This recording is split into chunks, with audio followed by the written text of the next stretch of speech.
નવસારી મનપા કચેરી ખાતે મંડાયો મોરચો।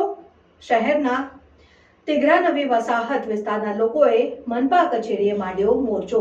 રસ્તા, પાણી અને ડ્રેનેજની સમસ્યાને લઈને લોકોએ મનપા કચેરીએ હોબાળો કર્યો।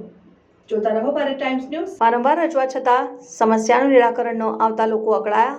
તિઘરા નવી વસાહતના લોકોએ તાત્કાલિક કામગીરી કરવા કરી માંગ। નવસારી મનપાના અધિકારીએ કામગીરી ચાલુ કરવાનું ચલાવ્યું હતું જુઠ્ઠાણું। જોતા રહો ભારત ટાઈમ્સ ન્યૂઝ। મહાનગરપાલિકામાં રજૂઆત કર્યા હતા, ધરણા કર્યા હતા। મહાનગરપાલિકામાં મારું નામ તો પહેલાં આદિલ હસન શાહ છે। અમે વોર્ડ નંબર 13ના વિસ્તાર નવી વસાહતમાંથી આવીએ છીએ। અમારું ધરણા પ્રદર્શન કરવાનું કારણ એ જ હતું કે અમારા વિસ્તારમાં 15 વર્ષથી રોડ, રસ્તા, બ્લોક અને ડ્રેનેજથી લઈને કચરાથી લઈને બધી સમસ્યાનું નિરાકરણ આવે એના માટે આજે અમે ધરણા પ્રદર્શન કરવા આવ્યા હતા।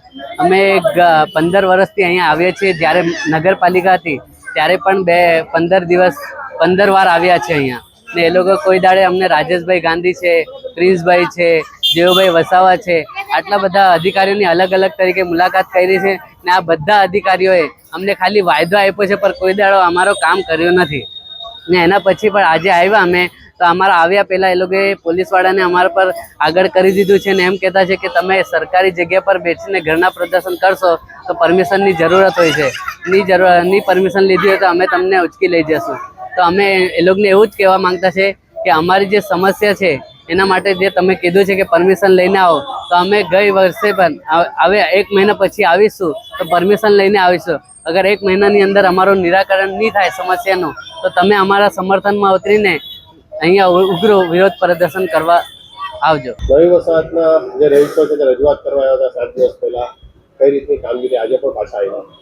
નવસારી વસાહતની અંદર જે વિસ્તારોમાંથી રહીશો 7 દિવસ પહેલાં આવ્યા હતા એમની ડ્રેનેજની સમસ્યા હતી। ડ્રેનેજની સમસ્યા માટે આપણે ટીમ મૂકીને સંપૂર્ણ કામગીરી પૂર્ણ કરેલી હતી। આજે બીજી જે 1-2 ગલીઓમાં ડ્રેનેજનો પ્રોબ્લેમ છે એ વિસ્તારોની અંદર આપણે સવારથી આજે ટીમ મૂકી છે અને દરેક ગલીની અંદર સાફ સફાઈ કરવાની, ડ્રેનેજ ચેમ્બર સાફ કરવાની અને જે કંઈ ડ્રેનેજ ઉભરાતી હોય તેના લીક બંધ કરવાની કામગીરી સવારથી ડ્રેનેજનો સ્ટાફ અને સુપરવાઇઝર દ્વારા કામગીરી શરૂ કરેલી છે। ગંદા પાણીની સમસ્યા છે પીવાના ગંદા પાણી માટે આ તમે એવું છો એટલે ફરિયાદ છે, ચેક કરાવી લઈએ અમે અને એ માટે જે કંઈક વોટર સપ્લાયની મેઇન લાઇન છે, ડિસ્ટ્રીબ્યુશન લાઇન એની પણ ચેક કરાવીને જે વોટર સ્ટોરેજ છે એ પણ ચેક કરાવીએ।